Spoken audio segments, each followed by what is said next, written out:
Hey there, it is Saturday, so it's movie night, and I'm here to present another quarantine quadruple feature for your viewing pleasure.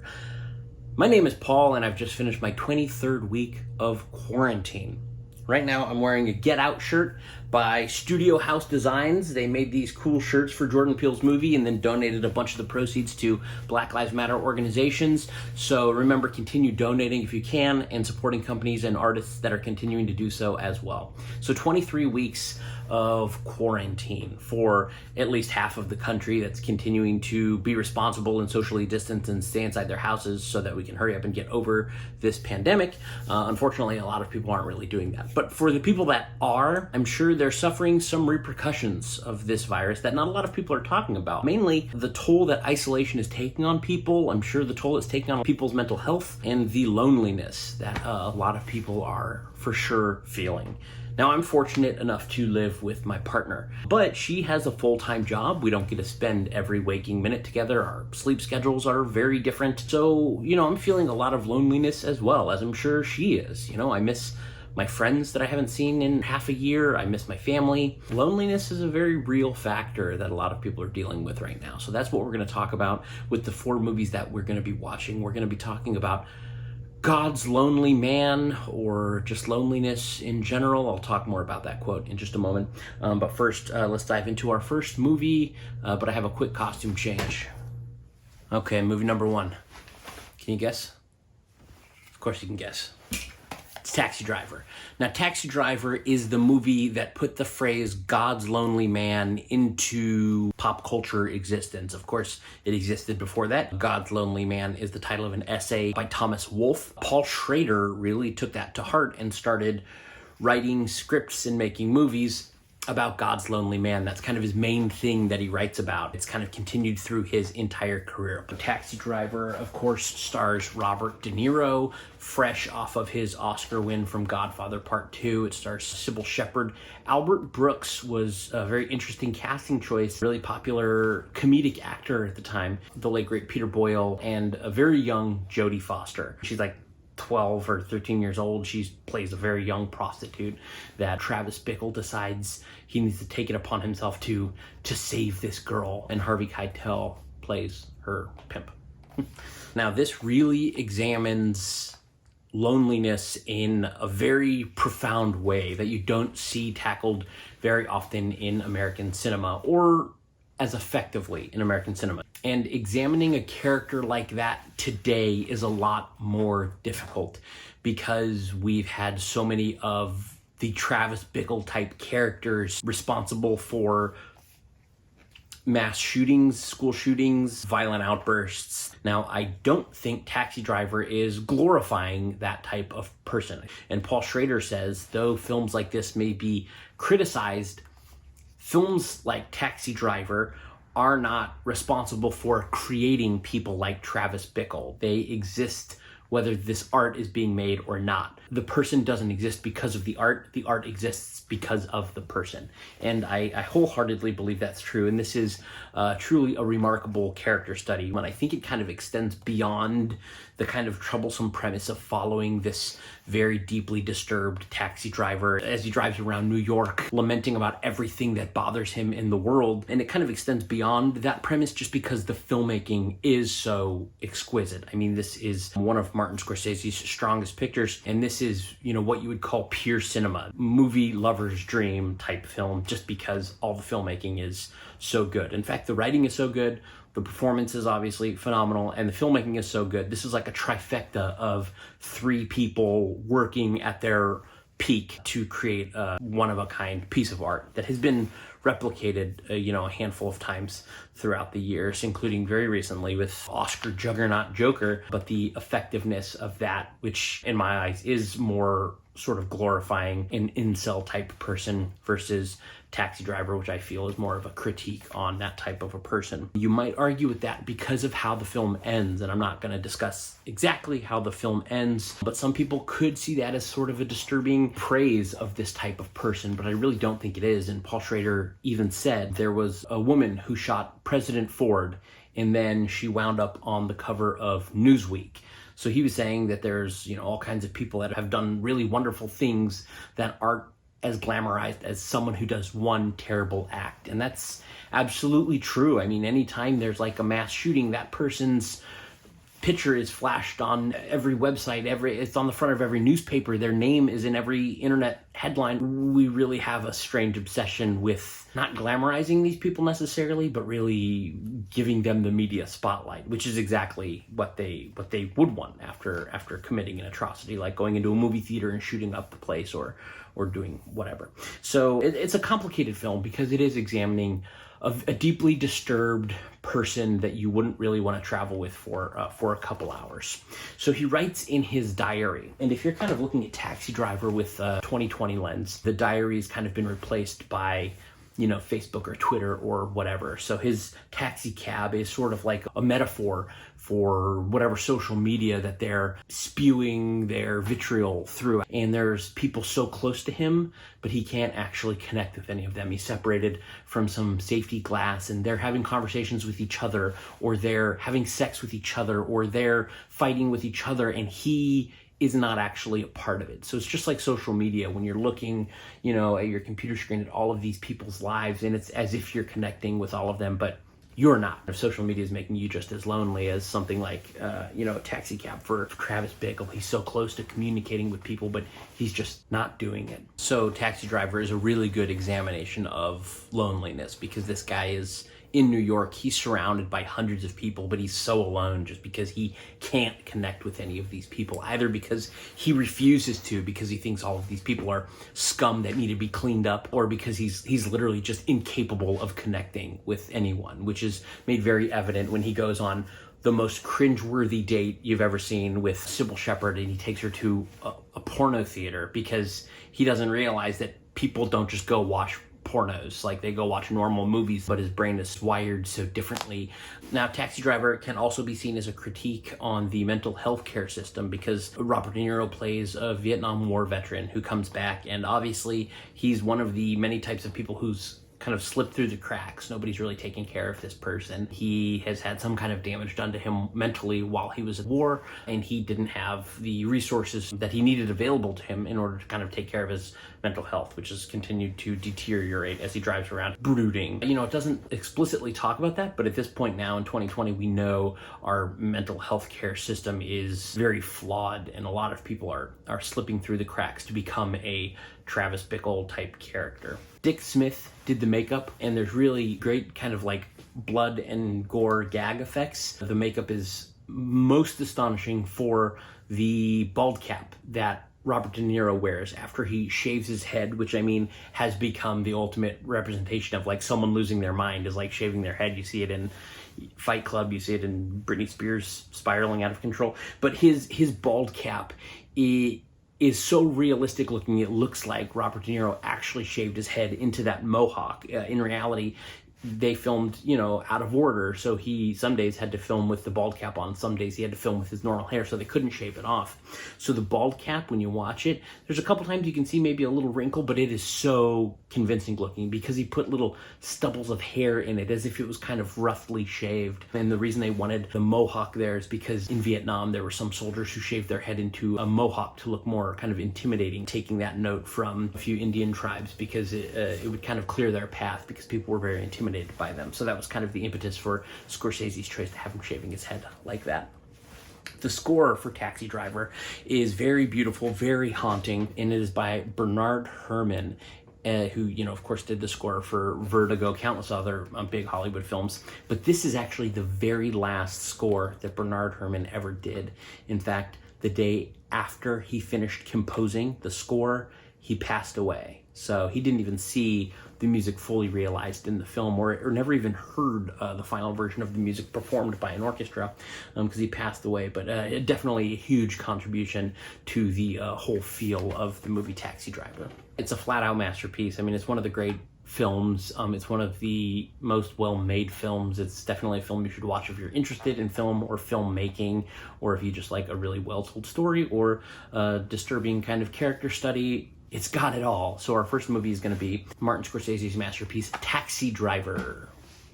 Okay, movie number 2. We're going to jump ahead a couple decades, and we're going to go chronologically. This one is from 2002. It is 1 Hour Photo, starring the great Robin Williams, directed by Mark Romanek, very famous music video director, one of the top music video directors at the time, his directorial debut. 2002 was a very interesting year for Robin Williams because he actually starred in 3 movies as a bad guy, and all 3 of the kind of characters are very different from one another. One of them is kind of a off-the-wall slapstick type performance in Danny DeVito's film Death to Smoochie. He plays a very silent, disturbed, scary character in 1 Hour Photo, and then he's kind of like a more conniving, manipulative type evil character in Christopher Nolan's Insomnia. So very interesting trifecta of evil performances from Robin Williams in 2002. In fact, that'd make a really great triple feature if you are a big Robin Williams fan for his out-of-the-box type performances. So he was already an Academy Award winner when this film came out, but this movie really cements the fact that he's a very strong performer. He doesn't need to be a big bombastic comedian. He can give a very introverted, reserved performance as well. And he plays Cy, the camera guy, in 1 Hour Photo. And actually all 4 of the films, the characters have a very distinct job. And this guy's a developer in a 1 Hour Photo lab, which is not a thing that really exists anymore. I mean, there are like 24-hour developing places, but none of them will actually give it to you in 24 hours. In fact, whenever I try to get a roll of film developed, it's kind of a headache for where I'm going to send it to, because usually it'll take at least a few days, if not a week or a couple weeks, just to get a roll of film developed. So the world of photography has drastically changed since this film came out in less than 2 decades. It's a completely different world. This movie couldn't even exist. The 1 Hour Photo, it's about Robin Williams as a developer who becomes obsessed with a family. He's been developing their photos for years. He's watched their kids grow up, and kind of in his own head, he started to concoct a narrative almost where he's like Uncle Cy, where he's part of the family because he assumes that they know him as intimately as he knows them.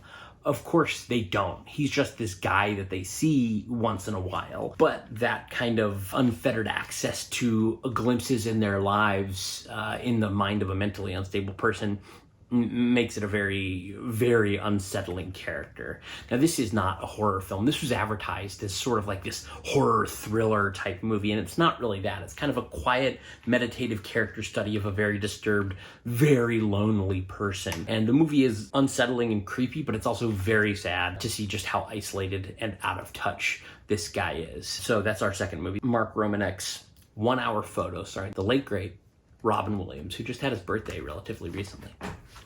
Okay, movie number 3, and this one actually, when you're watching it, feels the least lonely out of all 4 of the films, but in a way I find this one easily the most disturbing out of all of them. It's Spike Jonze's Her. Now, Spike Jonze, this was his 4th film after being John Malkovich adaptation Where the Wild Things Are, and he won the Academy Award for Best Original Screenplay. Of course, stars Joaquin Phoenix as a guy who falls in love with the operating system on his computer, voiced by Scarlett Johansson. This one, on the surface, doesn't really appear as lonely of a film as our other 3. He has friends, he has a job that he goes to, again, very distinct job. He writes letters for people, so people will mail in all of their private information about their love life or their relationship, and then he'll write a letter as them and then send it to the loved one. So it's kind of a personal letter writing service that he works for because he's really a romantic at heart. He gets a new operating system for his phone. It's named Samantha, and he gradually, over the course of the film, falls in love with Samantha. Even though she doesn't have a body, she does have a consciousness, and she's aware of the world and is learning and experiencing her first relationship with a guy who's been divorced for about a year. Funny enough, this is about him and Rooney Mara getting a divorce. Like you see flashbacks of their past relationship. This is actually the movie they met on and fell in love and are now, I think, engaged or married or something.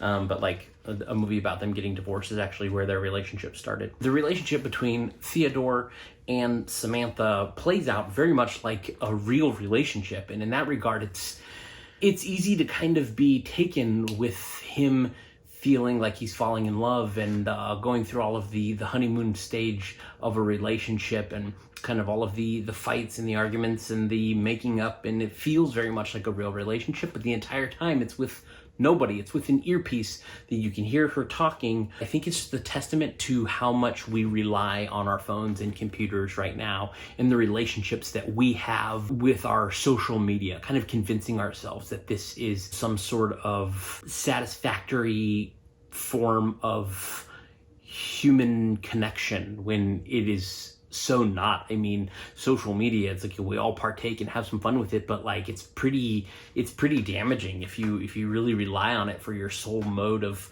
kind of connecting with other humans. You're really gonna start to get very unhappy in the long run. And so watching him fall in love with a computer, it's really disturbing to me. But you can see how someone would do that, and the fact that so many people can connect with this movie on that level and understand it is just very telling for how dependent we are on the technology in our lives. I mean, I honestly think if this movie came out 50 years ago, nobody could take it seriously, because 50 years ago, we wouldn't have imagined we would be relying on computers and phones for kind of everything in our lives. So the idea of like that being like a conscious entity that you could have feelings for and foster a relationship with would probably seem relatively absurd, I would assume. It's like today, if you made a movie about a guy who falls in love with his dining room table and you anthropomorphize it and you give it a voice, but still you would not be able to get over the fact that it's a dining room table. You're not going to fall in love with your dining room table, even if it's talking to you,